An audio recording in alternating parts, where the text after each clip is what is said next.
போயிடுச்சு. ஆமாம், புனிதர்கள்லாம் வந்து சொல்லுவாங்க சார். அதுதான் விஜய் ரொம்ப க்ளீனாக சொன்னார்ல, ஈவில்ஸ்ன்னு சொல்கிறது டெவில்ஸ் சொல்லக்கூடாது. ஆமாம், ஒரு நல்லவன் சொல்லட்டும். நல்லவனே இன்னைக்கு இந்த நாட்டிலே இல்லையப்போ, அப்போ உன்னை யாருமே சொல்ல முடியாத. ஸோ என்னன்னா, ஒரு லெஸ்ஸர் ஈவிலாக இருக்கக்கூடிய ஆள். இப்போ நானும் நல்லவன் கிடையாது, நான் ஒரு லெஸ்ஸர் ஈவில். நான் சொல்லிடக்கூடாது ஈவில் அப்படின்னு, புரியுதா? அதுக்கு போயிடக்கூடாதுன்னா முதல்ல ஆணவமும் இருக்கக்கூடாது சார். நான் தான் அப்படின்னா ஆள் பூரா இப்படி சங்கு ஊதுவான். நீ சரி, எவ்வளோ பெரிய லெவலில் இருந்தாலும் சரிக்கு கீழே விழுந்துட்டாங்க சார். நம்ம கண் கூட பார்க்கும், நம்மளை விட்டு ஆளு கிடையாதுன்னு அப்படி நினைக்கக்கூடாதுங்கிற. இன்னைக்கு ஸ்டாலின் அப்படி நினைக்கிறாங்க சார். இன்னைக்கு அவர் அன்னைக்கே சொல்லிட்டாலையா, போயா நான் ஆட்சி இது எனக்கு தான் மெஜாரிட்டி மக்கள் கொடுத்தாங்க, நான் தான் பெரிய ஆளுன்னு சொல்லி தானே சொல்கிறாரு. இல்லை, அந்த கேள்வி தான் இப்போ உங்களுக்கு அடுத்த கேள்வி வர போகிறேன். நம்ம அடுத்த கேள்விக்கு போயிடலாம்.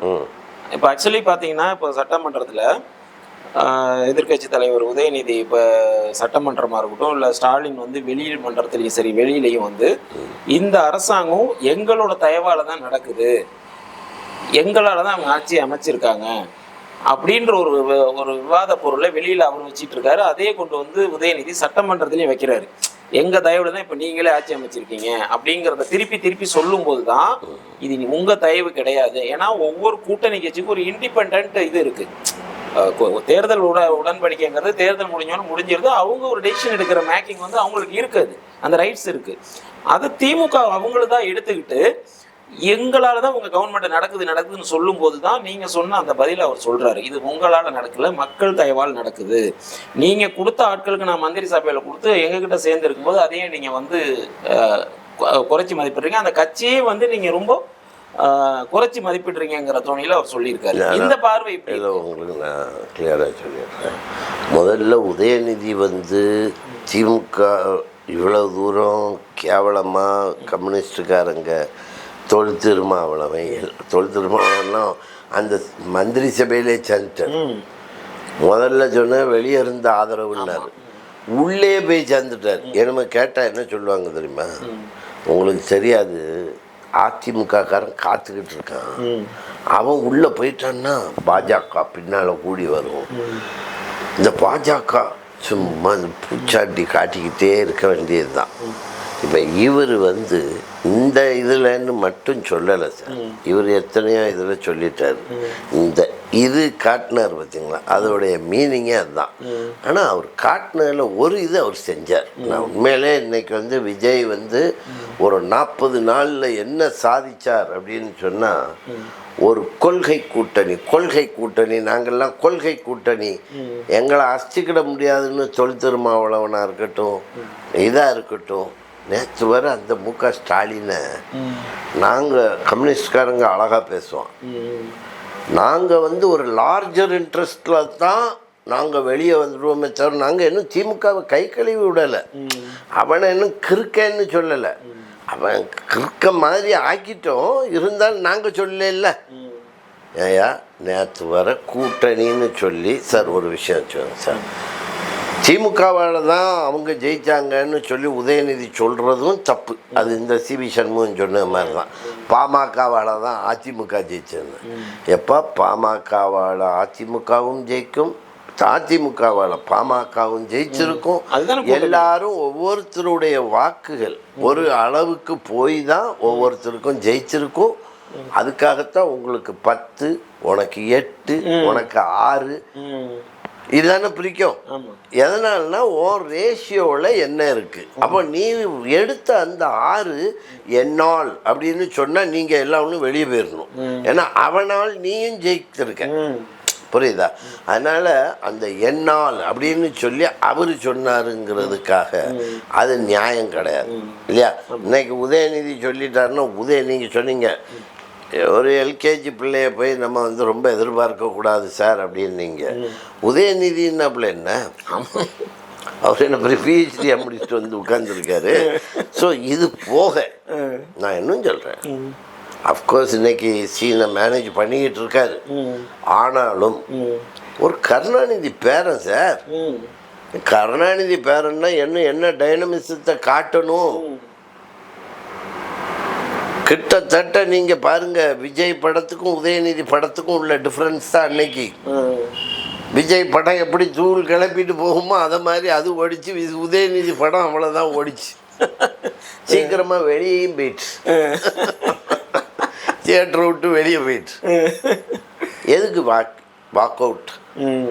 அவுட்டுன்னு பண்ணால் நாம் எதுக்கு வாக் அவுட் பண்ணுவாங்கன்னா, சபாநாயகர் என்னை பேச விட மாட்டேங்க. ஆமாம், நான் பேசிக்கிட்டு இருக்கேன், எனக்கு பதில் சொல்லணும்னு சொல்லி நீನು ஃப்ளோரில் இருந்து கத்திட்டு அதுக்கு என்ன விடமாட்டீங்கன்னா, அப்போ நான் எதுக்கு இங்கே உட்காந்து இவன் புராணத்தை கேட்குறதுக்கா நான் இருக்கேன், அப்போ நான் அங்கே போகிறேயா அப்படின்னு சொல்லி போகிறதுக்கு பேர் வெளிநடப்பு.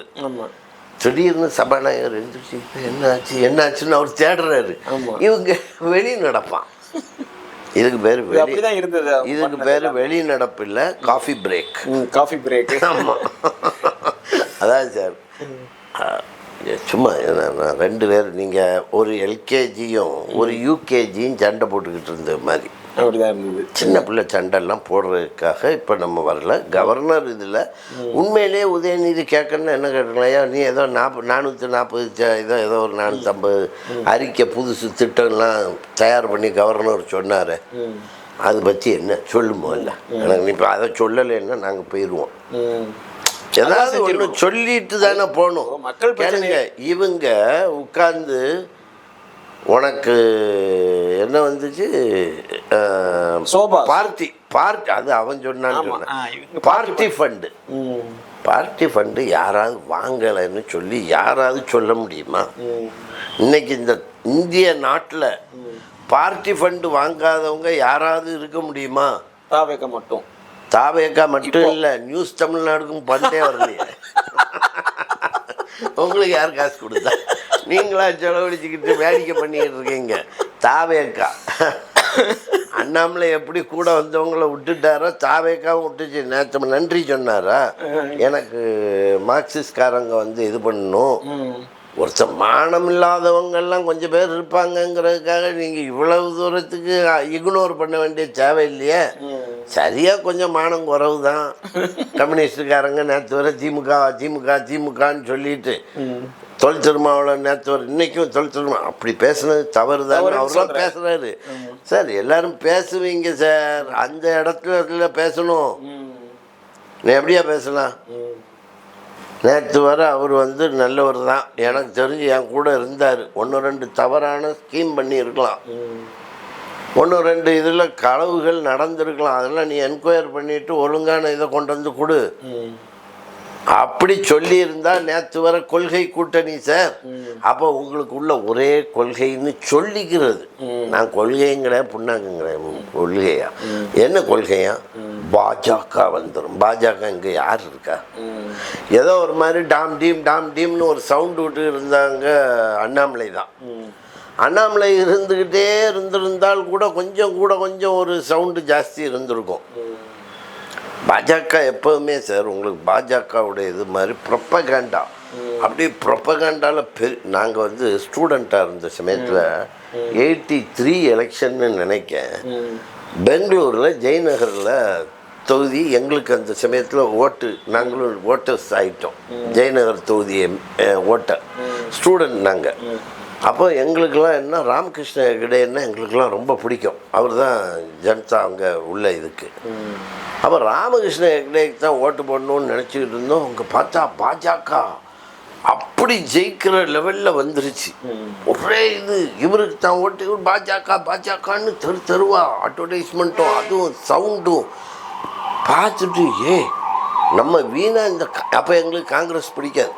இந்த காங்கிரஸ்கார சந்திரசேகரன் ஒருத்தர் நின்னார், இவன் ஜெயிச்சிடக்கூடாது, நம்ம இந்த பாஜகவுக்கு ஓட்ட போட்டுருவோம், ராமகிருஷ்ண ஹெக்டே ஜெயிக்கிற ஒரு மாதிரி தெரியலை, பேசாமல் பாஜகவுக்கு ஓட்டு போட்டுருவோம் அப்படின்னு போட்டோம் சார்.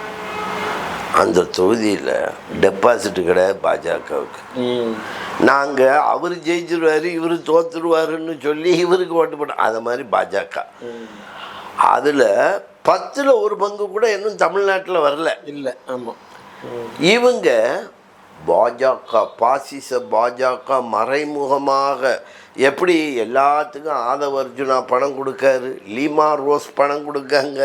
எனக்கும் தெரியல இவர் மார்ட்டின், நான் கூட ஓடி போய் மார்ட்டின்ட்ட போய் இப்போவே ஆதவ அர்ஜுனா போய் ஏனே வயசு குறவு தான் இருந்தாலும் பரவாயில்ல, சும்மா ஏனே நீங்கள் தானே எனக்கு காப்பாற்றணும் அப்படின்னு சொல்லாமல் சும்மா உட்காந்து உங்களுக்கு ஒரு 50,000 ரூபாய் சேனலுக்கு ஒரு ஃபண்டு கூட வரலையா, உட்காந்துட்டு பேசிக்கிட்டு இருக்கீங்க. யாரும் ஒரு இது பண்ண மாட்டாங்க சார்.